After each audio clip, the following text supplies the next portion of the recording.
Hello बच्चों, आइए देखते हैं नीट 2025 का फिजिक्स का ये क्वेश्चन क्या बोलता। There are to inclined surface of equal length and same angle of inclination with the horizontal, ठीक है। One of them is rough and the other is perfectly smooth. बढ़िया क्वेश्चन है। A given body takes 2 times as much as time to slide down of a rough surface. सीधी सी बात है यार, smooth वाली surface में कम time लगेगा, rough वाली surface में ज्यादा टाइम लगेगा। तो क्या करना है मुझे, कोफिशिएंट ऑफ काइनेटिक फ्रिक्शन निकालना है। ओके, बढ़िया। ये रही मेरी स्मूथ सरफेस और ये रही मेरी रफ सरफेस। इसको मैं बोल देता हूं this is my smooth surface and this is rough surface. ठीक, ओके। दोनों का एंगल ऑफ इंक्लिनेशन 45 डिग्री है। बहुत बढ़िया। यहां पे बच्चा सोचिए कि कोई ब्लॉक रखा हुआ है। इस ब्लॉक को यहां से यहां तक आने में मान लेते हैं टी टाइम लग रहा है, तो इसको कितना टाइम लगेगा, 2t। क्वेश्चन में गिवन है कि रफ वाले में ज्यादा टाइम लगता है, 2 times ज्यादा टाइम लगता है। ठीक है, ओके। कैसे सॉल्व करें इसको, अपन एक काम करते हैं, इसमें फोर्सेस बनाते हैं। इसका देखिए, फोर्स का इस साइड वाले में कंपोनेंट कितना आएगा, mg sin थीटा। ठीक है, और तो कोई फोर्स आएगा नहीं, है ना। तो यहाँ पे देखिए, अगर मैं लिखूं F net is equal to m into a, तो नेट फोर्स कितना है, mg sin theta is equal to m into a. m से m कैंसिल कर दीजिए, मतलब इस बॉडी का एक्सेलरेशन होगा g sin थीटा। अगर ये परफेक्टली स्मूथ है, ये आपने डायरेक्टली याद भी कर रखा है कि a is equal to g sin theta इस केस में होता है। चलिए इस केस में कंसीडर करते हैं। इसमें एक फोर्स इधर आएगा बेटा mg sin थीटा, बट आपको पता है रफ सरफेस होने की वजह से एक फोर्स इधर भी आएगा, है फ्रिक्शन फोर्स। और फ्रिक्शन फोर्स की वैल्यू क्या होगी, काइनेटिक फ्रिक्शन होगा। काइनेटिक फ्रिक्शन होता है mu into N, mu into N. तो ये हो जाएगा म्यू इंटू एन की वैल्यू हो जाएगी बेटा mg cos थीटा।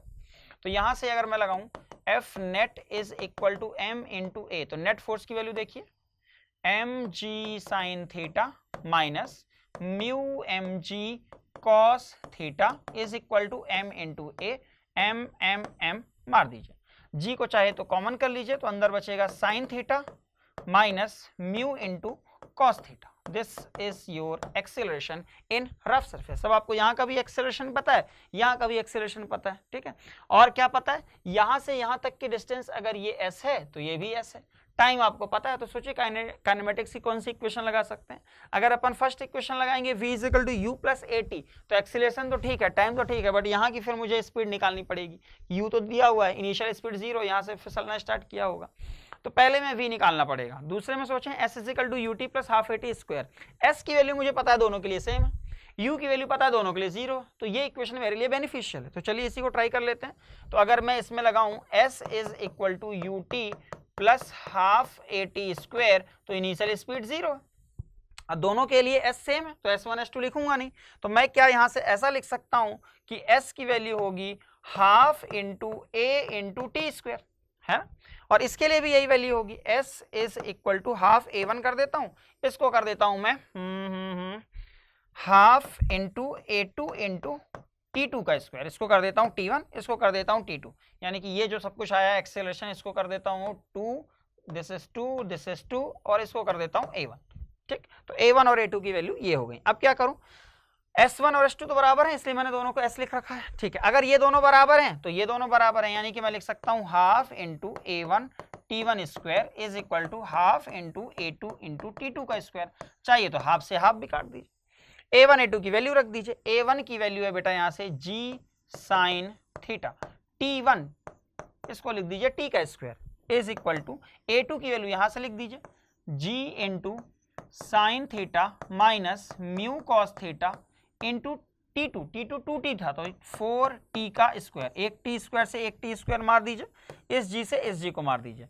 ध्यान दीजिए कि थीटा की वैल्यू भी आपको क्वेश्चन में गिवन है 45 डिग्री, तो साइन 45 की वैल्यू हो जाएगी 1/√2 is equal to sine 45 again 1/√2 minus mu K, यानी कि काइनेटिक फ्रिक्शन, म्यू लिखा है मैंने, आप समझ लीजिए, कॉस थीटा अगेन कॉस 45 यानी कि 1/√2, और 4 का मल्टीप्लाई है तो यहाँ ऐसा कर देता हूँ। ठीक, अब क्या करूं, म्यू के की वैल्यू चाहिए ना मुझे, तो इसको इधर ले जाता हूं, इसको इधर ले जाता हूं, तो देखिए ये बढ़िया सी इक्वेशन बन जाएगी 4/√2 mu K is equal to 4/√2, ये हो गया 4/√2 और इसको इधर ले जाता हूं तो ये हो जाएगा -1/√2। 4 - 1 यानी कि 3/√2। √2 से √2 कट गया बेटा, देखिए यहां से क्या आ गया, म्यू के की प्यारी सी वैल्यू आ गई, mu K is equal to 3/4 which is equal to 0.75। आपको पता 3/4 यानी कि 0.75। तो यहां से आ गया आपका ऑप्शन नंबर सेकंड। तो प्यारा क्वेश्चन था, थोड़ा सा लेंदी कह सकते हैं, लेकिन मैंने पूरा प्रोसीजर को फॉलो किया है।